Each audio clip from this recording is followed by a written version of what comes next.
धर्म जरूरी है। आज लोगों के अंदर ना धर्म है तो सही पर कम है, जितना चाहिए उतना नहीं है।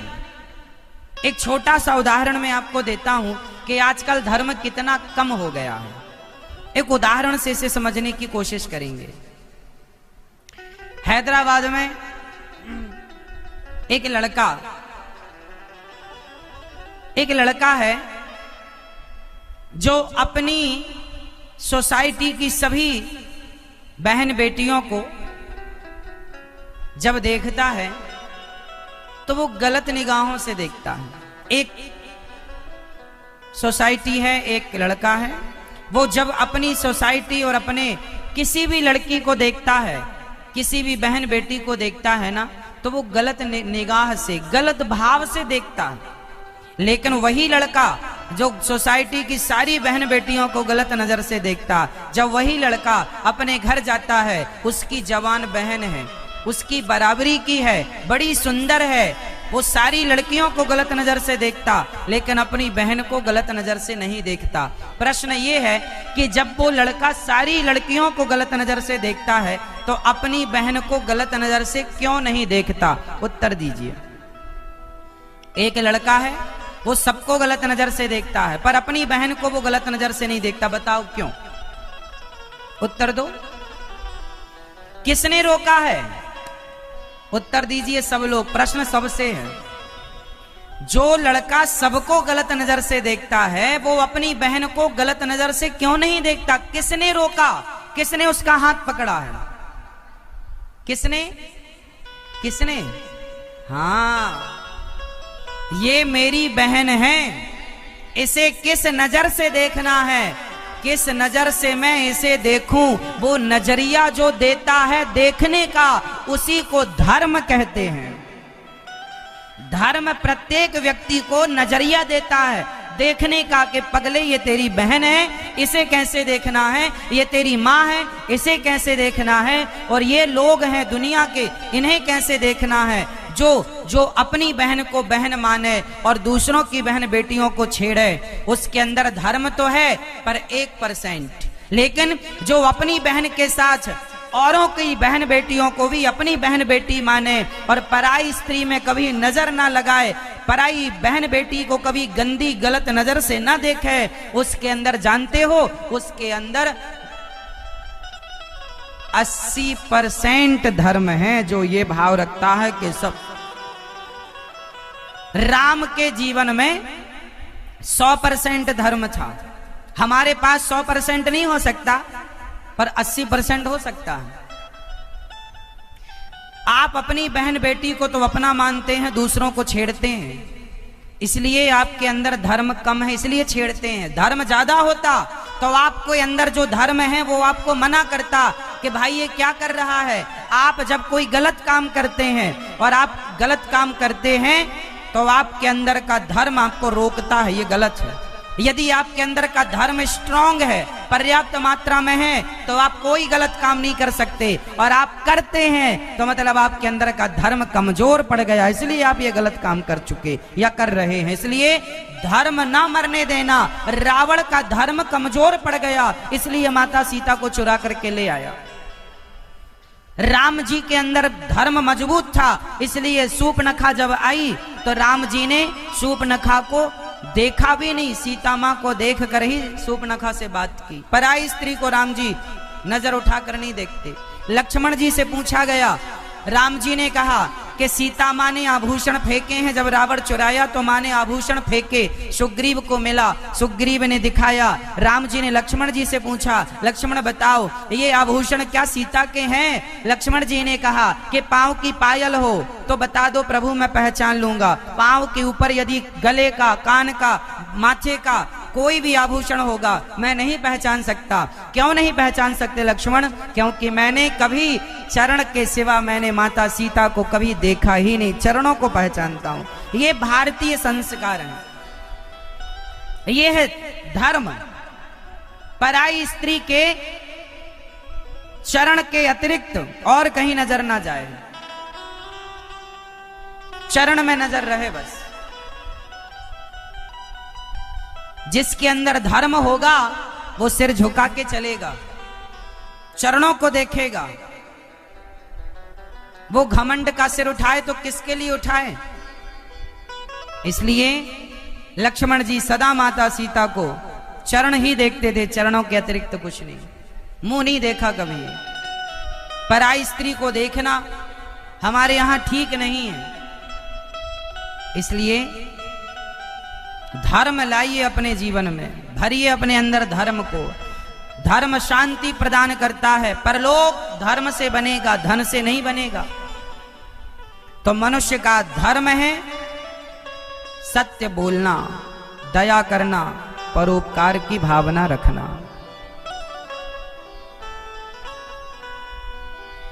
भगवान के अवतार कितने हैं?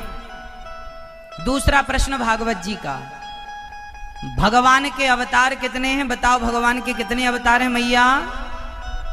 कितने अवतार हैं भगवान के, जरा बताओ कितने, जोर से। कितने? 24। 24 अवतारों के नाम गिनाओ। नहीं, आप लोग अपने धर्म, अपनी संस्कृति को जानना ही नहीं चाहते। भगवान के बारे में और थोड़ा सा जानो। भगवान के 24 अवतार हैं। कौन कौन से अवतार हैं? भगवान का पहला अवतार है सनकादि, सनक, सनंदन, सनातन, सनत कुमार। भगवान का दूसरा अवतार है बाराह, बाराह भगवान जिन्होंने पृथ्वी की स्थापना की। भगवान का तीसरा अवतार है नारद जी। चौथा अवतार है भगवान का नर नारायण। पांचवा कपिल देव जी। छठवां अवतार भगवान का दत्तात्रेय जी। सातवां अवतार यज्ञ भगवान। आठवां ऋषभ देव जी। नौवां पृथु भगवान। 10वां मत्स्य भगवान। 11वां कच्छप। 12वां धनवंतरी। 13वां मोहिनी। 14वां नरसिंह। 15वां वामन। 16वां अवतार भगवान का परशुराम जी। 17वां वेद व्यास जी। 18वां भगवान श्री राम। 19वां अवतार बलराम जी। 20वां अवतार भगवान श्री कृष्ण।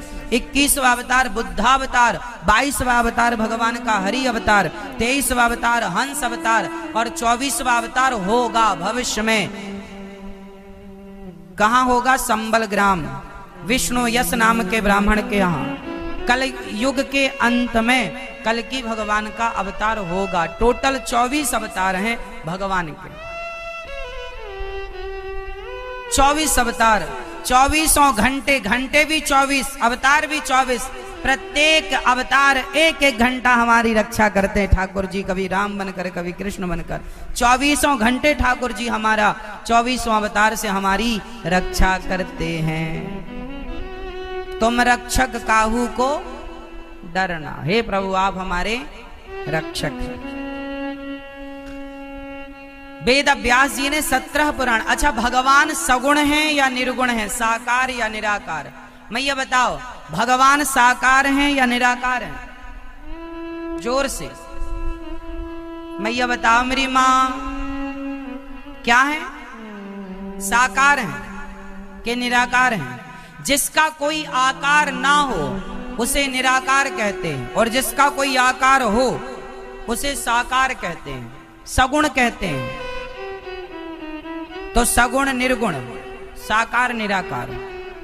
तो भगवान क्या है? निराकार हैं।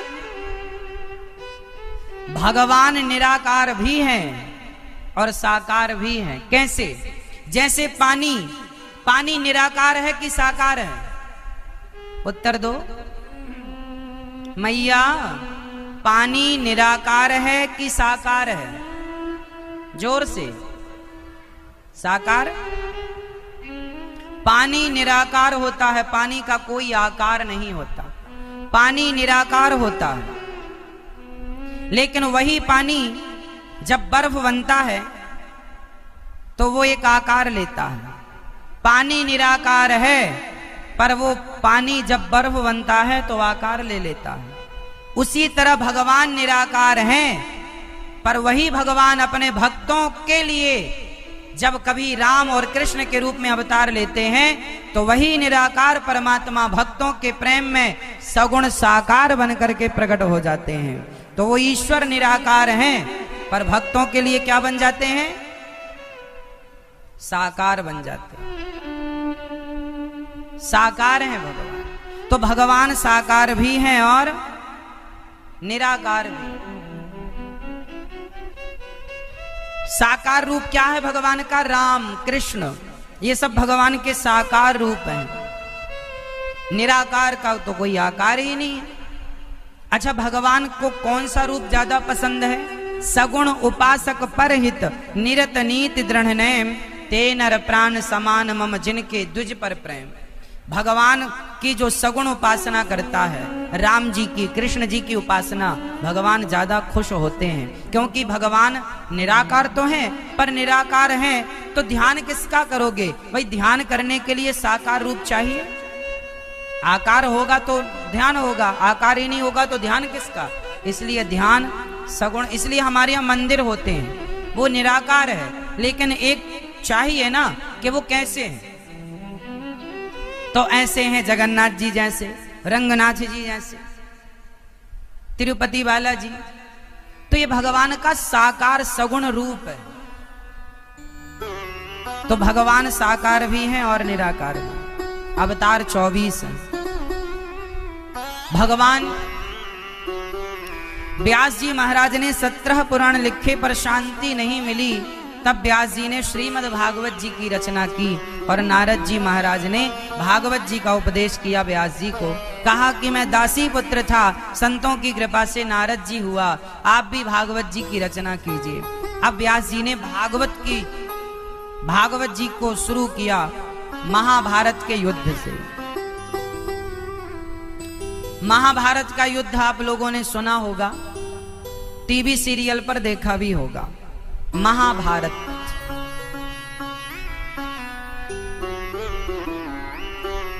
महाभारत का युद्ध आप सबने खूब जाना। महाभारत का युद्ध कितने लोगों में हुआ? कितने पक्ष थे? पांडव और कौरव। पांडव कितने थे? 5। कौरव कितने थे? 100। महाभारत को शुरू से समझते हैं।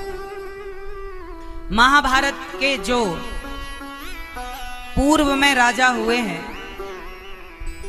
शांतनु के पिता हुए हैं प्रतीप, इनके पुत्र हुए हैं शांतनु। शांतनु का विवाह हुआ था गंगा मैया से। गंगा मैया के 8 पुत्र हुए, जिनमें से 7 पुत्र जन्म लेते ही गंगा मैया ने पानी में डुबा दिया था। ये जो 8 थे गंगा मैया के पुत्र, ये सारे वसु थे। एक बार क्या हुआ कि 8 वसु, एक बार वशिष्ठ जी की गाय थी नंदिनी। वशिष्ठ जी के पास एक गाय थी, नाम क्या था? जोर से। नंदिनी नाम की गाय इतनी अच्छी थी कि 8 वसुओं ने मन बनाया कि चलो इन्हें हर लेते हैं, गाय को चुरा लेते हैं। तो 8 वसुओं में से प्लान तो सबने किया, पर द्यो नाम के एक वसु थे, उन्होंने गाय को खूंटे से खोला। तब तक श्री वशिष्ठ जी आ गए। वशिष्ठ जी ने आकर देखा कि अरे तुम देवता होकर के हमारी गाय चुरा रहे हो, जाओ मैं तुम्हें श्राप देता हूं, तुम्हारा मृत्यु लोक में जन्म होगा, मनुष्य बनोगे। चरणों में गिर पड़े 8 महाराज, क्षमा करो क्षमा करो। बोले जाओ, तुम 7 तो जल्दी मुक्त हो जाओगे, पर इसने मेरी गाय खोली है, ये जल्दी मुक्त नहीं होगा। तो वो जो 8वें द्यो नाम के वसु थे, वही अगले जन्म में भीष्म पितामह कहलाए। तो उन 8 वसुओं ने, 7 वसुओं ने गंगा मैया से कहा कि माँ हम आपके श्राप तो लग ही गया है, मनुष्य बनना पड़ेगा, तो हम जैसे ही जन्म लें तो हमें पानी में डुबा दो, हमारी मुक्ति हो जाएगी। इसलिए गंगा मैया ने जन्म लेते ही उन्हें पानी में डुबा दिया। शांतनु से कह रखा था कि मैं जो भी करूं मुझे रोका टोका मत करो, पर जब 7 बच्चों को डुबा दिया तो 8वें जब देवव्रत प्रकट हुए, जो भीष्म पितामह कहलाए, जब इन्हें गंगा मैया डुबाने लगी तो शांतनु ने रोका, देवी इतना बड़ा राज्य है, पुत्र तो चाहिए राज्य सिंहासन के लिए। तो गंगा मैया पुत्र देकर चली गई और सदा सदा के लिए चली गई। बहुत दुखी हुए शांतनु, मेरी पत्नी चली गई। अब धीरे धीरे पितामह भीष्म बड़े होने लगे। इनका नाम था देवव्रत, देवव्रत नाम था इनका। उसी समय शांतनु ने एक कन्या को देखा जिनका नाम था सत्यवती, जिनका नाम था योजनगंधा, जिनका पहला नाम था मत्स्यगंधा। मत्स्यगंधा, योजनगंधा और सत्यवती, ये तीनों नाम एक के ही हैं। वो इतनी सुंदर और इतना उनके शरीर से खुशबू निकलती कि एक दिन ये आकर्षित हो गए और इन्होंने कहा कि मैं आपसे विवाह करना चाहता हूं। उन योजनगंधा का लालन पालन एक केवट ने किया था। ये थी तो देवकन्या, पर केवट ने लालन पालन किया। तो केवट ने कहा शांतनु से, महाराज मैं अपनी बेटी का विवाह आपसे एक ही शर्त पर करूंगा कि आप मेरी बेटी के गर्भ से पैदा हुई संतान ही हस्तिनापुर की सिंहासन पर बैठेगी। उन्हें क्यों पता था कि आपके गंगा के द्वारा एक बेटा है, आप तो अपने बेटे को राजा बनाओगे, हमारी बेटी की संतान तो दर दर ठोकर खाएगी। शांतनु ने कोई उत्तर नहीं दिया, पर शांतनु उदास रहने लगे। वो कन्या में उनका मन लग चुका था और उदास रहने लगे। एक दिन भीष्म पितामह ने, देवव्रत ने अपने पिता से कहा, पिताजी आप उदास हैं, क्या हुआ? पिता ने टाल दिया, कोई बात नहीं। पर देवव्रत ने अपने गुप्तचर लगा के पता लगवाया कि मेरे पिता उदास क्यों हैं। तो पता लगा कि आपके पिता केवट की जो कन्या है सत्यवती, उनसे विवाह करना चाहते हैं। उनके शरीर से 100 योजन की दूरी तक खुशबू निकलती थी। जो सत्यवती थी उनके शरीर से सुगंध निकलती थी जो 100 योजन तक फैलती थी। विवाह करना चाहते हैं। तो देवव्रत केवट के पास गए, कहा भैया हमारे पिता आपकी कन्या से विवाह करना चाहते हैं, तो क्या दिक्कत है? तो केवट बोला देवव्रत मतलब भीष्म पितामह से कि हमारी बेटी का विवाह आपके पिता तो कर लेंगे, पर हमारी शर्त यह है कि हमारी बेटी के गर्भ से पैदा हुआ बालक ही हस्तिनापुर का राजा बनेगा। पितामह से कहा कि आप राजा बन जाओगे, क्योंकि शांतनु के पहले बेटे आप हैं देवव्रत। तो भीष्म पितामह ने कहा मैं तुम्हें वचन देता हूं कि मैं हस्तिनापुर का राजा नहीं बनूंगा। आप खुश? केवट ने कहा महाराज आप तो नहीं बनोगे, पर कल आपका बेटा होगा तो वो हमारे बेटी के बेटों को वहां से हटा करके और आपका बेटा राजा बन जाएगा। तब भीष्म पितामह ने कहा मैं देवताओं को साक्षी मान करके गंगा पुत्र भीष्म प्रतिज्ञा करता हूं कि मैं अखंड ब्रह्मचर्य का पालन करूंगा। और ये भीष्म प्रतिज्ञा थी भीष्म पितामह की, मैं विवाह ही नहीं करूंगा, और जब विवाह ही नहीं करूंगा तो मेरी संतान नहीं होगी और मैं गद्दी पर बैठूंगा नहीं। मतलब सत्यवती के पुत्र ही अब गद्दी के अधिकारी हैं। लो भैया, जब ये बात अब भीष्म पितामह लेकर के आए और अपने पिता से कहा पिताजी विवाह कीजिए। जब पिता ने देखा कि मेरे बेटे ने मेरी खुशी के लिए इन्होंने विवाह का परित्याग कर दिया, सिंहासन का परित्याग कर दिया, तब शांतनु बड़े प्रसन्न हुए और वरदान दिया बेटा भीष्म जाओ, एक पिता का आशीर्वाद है कि जब तक तुम नहीं चाहोगे तब तक मृत्यु तुम्हें मार नहीं सकती, इसलिए जब तुम चाहोगे तभी मृत्यु तुम्हें मारेगी। इसलिए भीष्म पितामह मृत्यु को जीत चुके थे, मृत्यु पर विजय प्राप्त कर चुके थे पिता के आशीर्वाद से। जब वो चाहेंगे तभी मृत्यु आएगी, उनकी मर्जी के बिना मौत नहीं आ सकती। तो भीष्म पितामह को इच्छा मृत्यु का वरदान उनके पिता ने दिया, शांतनु ने। पिता ने कौन सा वरदान दिया मैया? कौन सा वरदान दिया? इच्छा मृत्यु का। देखिए माँ बाप की कितनी बड़ी कृपा होती है बच्चों पर। बच्चे यदि समर्पित हैं सेवा में तो माँ बाप के अंदर की दुआएं काम करती हैं। इच्छा मृत्यु का वरदान भीष्म पितामह को उनके पिताश्री ने दी। अब इनके दो बेटे हुए, चित्रांगद और विचित्रवीर्य। चित्रांगद राजा बने पर युद्ध में मारे गए। विचित्रवीर्य का 2 विवाह हुए। काशी नरेश की 3 बेटियां थीं, अंबा, अंबिका, अंबालिका। तीनों को उठा करके भीष्म पितामह ले आए और अपने भाई विचित्रवीर्य से विवाह करने का कहा। तो जो तीनों में सबसे बड़ी थी अंबा, उसने कहा कि मैं किसी से प्रेम करती हूं तो मैं उनसे ही विवाह करना चाहती हूं, आप जबरदस्ती नहीं कर सकते। पितामह ने उन्हें छोड़ दिया। पर जब वो गई वापस तो जिससे प्रेम करती थी उन्होंने मना कर दिया कि अब तुम्हें तो उठा चुके हैं, तुम्हें कोई राजा जीत चुका है, अब मैं तुमसे विवाह नहीं कर सकता। तो अंबा वापस भीष्म पितामह के पास आई, बोली हमसे आप विवाह करो। पितामह ने कहा मैं तो अखंड ब्रह्मचारी हूं। अच्छा, विचित्रवीर्य का विवाह अंबिका और अंबालिका से कर दिया, पर बची कौन? अंबा बच गई। अब अंबा भीष्म पितामह के पीछे पड़ गई कि मेरे से विवाह करो। पितामह ने मना कर दिया, और जब मना किया तो अंबा ने कहा पितामह आपने मेरा जीवन बर्बाद किया है, आपकी मृत्यु का कारण मैं ही बनूंगी। वही अंबा तपस्या करके और वरदान मांगी शिव जी से, हे शिव जी मैं भीष्म पितामह को मारूं, ये वरदान दो। भगवान शंकर ने कहा कि तुम में इतनी शक्ति नहीं है कि तुम भीष्म पितामह को मार सको, पर इस जन्म में नहीं, अगले जन्म में तुम उनकी मृत्यु का कारण जरूर बनोगी।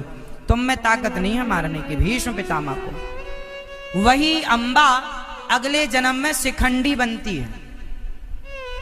वही अंबा अगले जन्म में क्या बनी? जोर से, शिखंडी।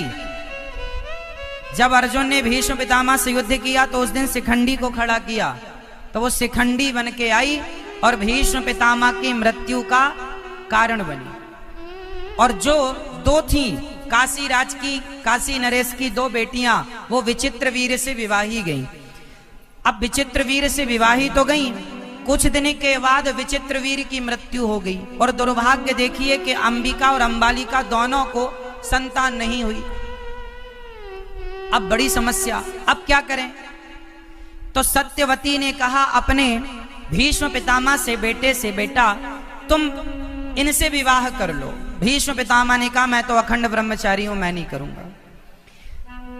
तो आपको एक बात और बताऊं कि जो सत्यवती थी, शांतनु की पत्नी, मत्स्यगंधा, योजनगंधा, उनके एक बेटा था जो विवाह के, शांतनु के विवाह के पहले महर्षि पराशर जी के द्वारा भी उनके गर्भ से वेदव्यास जी प्रकट हो गए थे।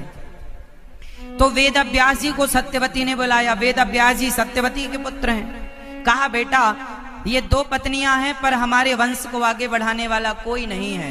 तो वेदव्यास जी ने कहा कि आप अपनी बहुओं से कहो कि वो मेरे पास आए, तुम्हें पुत्र चाहिए मैं देता हूं। वेदव्यास जी भगवान नारायण के 24 अवतार में 17वें अवतार हैं। वेदव्यास जी भगवान के 24 अवतार में कौन से अवतार हैं? 17वें अवतार हैं। वेदव्यास जी भगवान के अवतार हैं। ये वेदव्यास जी वही हैं जिन्होंने भागवत जी लिखी, पुराणों को लिखा, 18 पुराण, और वेद के 4 भाग किए, सामवेद, ऋग्वेद, यजुर्वेद, अथर्ववेद। तो भीष्म सत्यवती ने सबसे पहले अंबिका को भेजा। अब जब बड़ी बहू गई तो इन्होंने, वेद व्यास जी बड़े तेजस्वी थे, उनको देखकर इन्होंने आंखें बंद कर ली। तो इनके जो पुत्र हुए वो धृतराष्ट्र कहलाए, अंधे।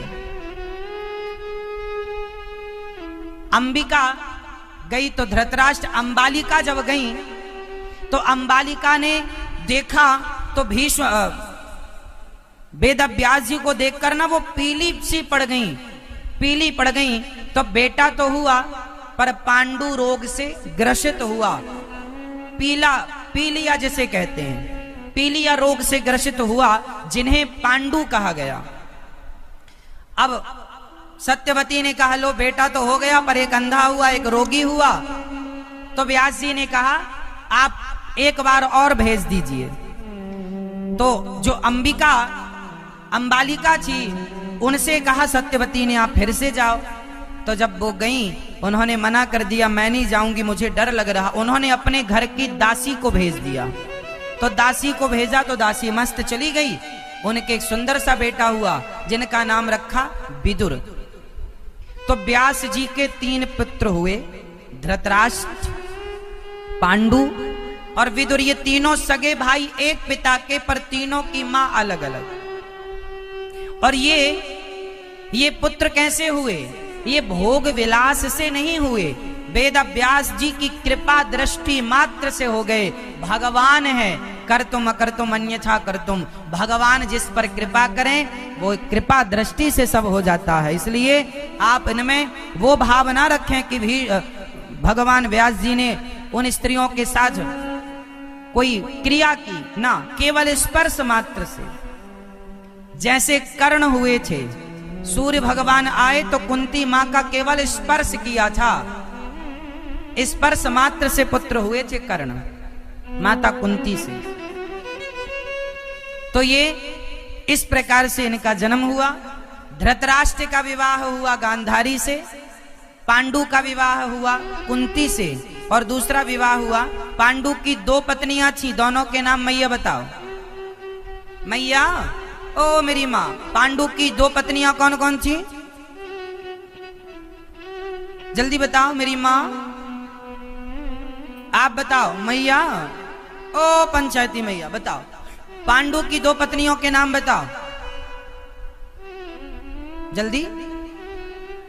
नहीं पता? मैया बताओ मेरी माँ, क्या नाम था? पांडु की 2 पत्नी, पहली का नाम कुंती, दूसरी माद्री। कुंती मां के कितने बेटे हुए? कुंती मां के कितने बेटे हुए बताओ हाथ उठा के। 1 2 3 4 5, कितने बेटे हुए कुंती मां के? कितने भैया बताओ आप लोग, कुंती मां के कितने बेटे हुए? जो लोग 5 कह रहे हैं वो गलत कह रहे हैं।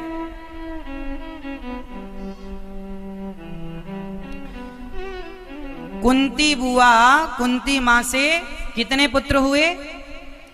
इन पांडवों में जो पांडव हैं, ये पांडवों में जो 5 हैं, ये 5 में से कितने कुंती के हैं? 3 कुंती के हैं और 2 माता माद्री के। तो जो 3 कुंती के हैं उन तीनों के नाम बताओ। मैया, गुलाबी मैया बताओ जल्दी से। जो कुंती मां के 3 बेटे हैं उनके नाम बताओ। पांडवों में 3 कौन कौन से हैं? ओ मेरी मां, बता दो मेरी मां। धर्मराज युधिष्ठिर, भीम और अर्जुन, ये 3 कुंती मां के। नकुल और सहदेव ये माता माद्री के पुत्र हैं। पांडु की मृत्यु हो गई, पांडु को श्राप लगा। पांडु जो हैं, एक दिन एक मृग और एक मृगी दोनों